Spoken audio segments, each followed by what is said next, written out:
Welcome to Mr. Brown's Basement, a channel devoted to sharing the craft of repairing, restoring, and modifying vintage electronic gear, and other random stuff.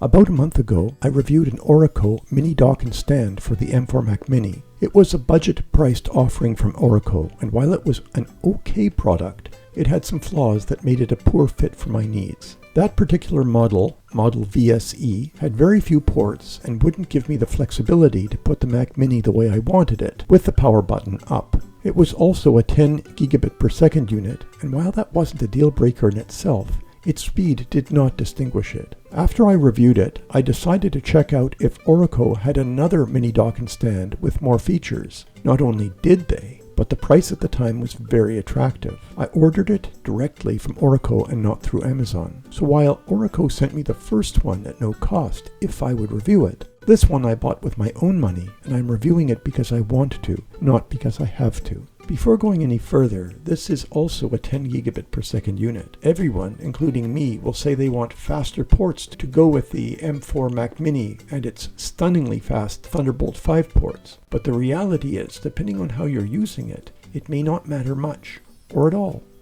You may be shaking your head now. Give me a moment to explain. I have a Thunderbolt 4 hub and an Acasis Thunderbolt 4 SSD enclosure, which I can use for my fast peripherals and my home folder. For my slow peripherals like my scanner and microphone, Type A 10 gigabit per second ports are more than enough. No benefit from anything faster. I'm currently using a Raycue dock that I bought with my own money and reviewed back in December. The SSD I have inside it is not where my home folder resides. If it was, then 10 gigabits per second wouldn't be enough. The drive in my Raycue dock is for my Time Machine. Time Machine backups occur in the background, out of sight, out of mind. The only time that's potentially an issue is if I have to restore a very large file from backup, and fortunately I rarely need to do that. Let's get it out of the package and see how it looks. As expected, it has an instruction pamphlet, an interconnect cable,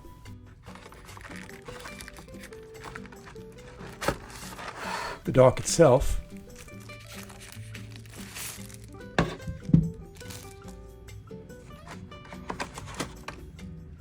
a screwdriver for installing the SSD, a bag of screws including spares, and a piece of thermal pad for the SSD.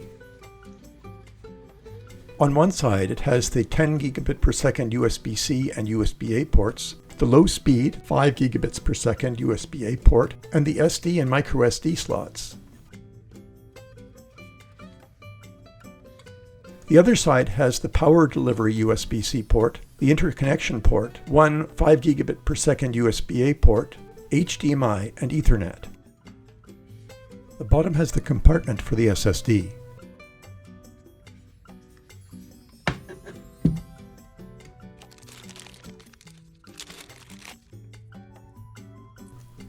The interconnect cord is of a decent length.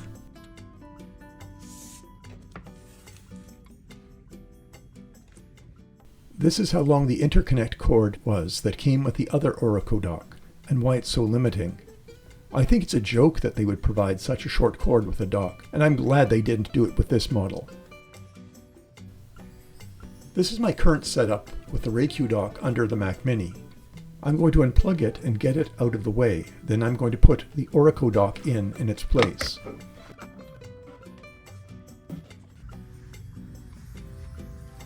I can have it on like this, or like this,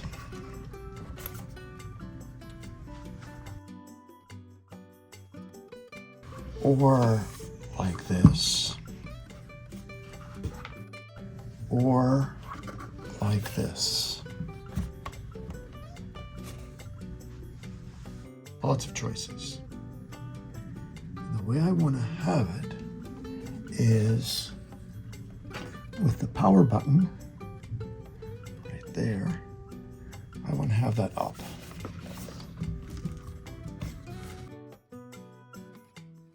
And the other ports, well, I'm left-handed, so I might as well have the micro SD over here. And this should have no trouble reaching from here to any of the ports on the back. The dock has all its ports on its long sides, with both short sides looking clean and streamlined. This means it will look good either way. Let's see how it is identified by the system.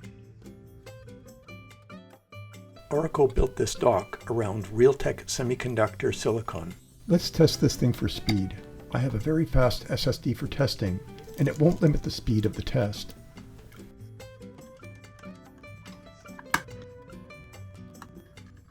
As usual, I'll use Blackmagic speed test. The maximum theoretical speed is about 10 gigabits per second or 1000 megabits per second. Yes, I know that's only USB 3.2 Gen 2 speed, but remember, it's from my Time Machine SSD, so it isn't very important.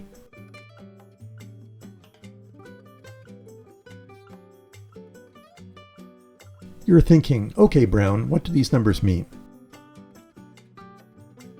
Compared to the 4 other enclosures I tested, this Orico VS10 is among the fastest for writing and is in the middle of the pack for reading. In context though, the difference between the fastest and the slowest is only about 5%.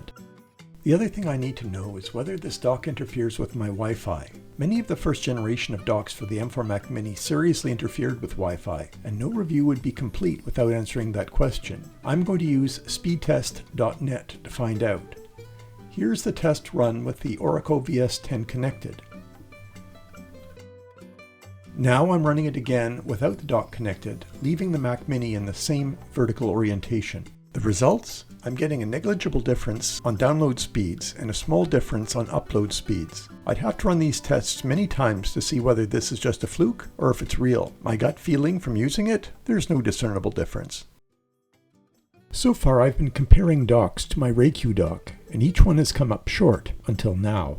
This dock does everything the Raycue dock does. I can trade the audio jack that I never use for an Ethernet jack that I'll probably never use. I'll still put the SD card in contacts up and the micro SD contacts down, which is weird, but I'll continue to live with it. I get a power delivery USB-C port, which is nice, but I don't have anything that uses it yet. What I do get is a dock/stand, which gives me more space on my desk and gives me access to the power button. That was something which is important to me.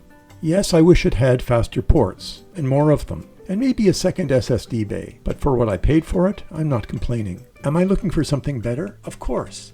But in the meantime, my Raycue dock is retired, and the Orico VS10 will be my Mac Mini's new companion. If you've had a good experience with another dock, please share it in the comments section below. I hope you've enjoyed this video from Mr. Brown's Basement. Please like and subscribe. And as always, thank you for watching.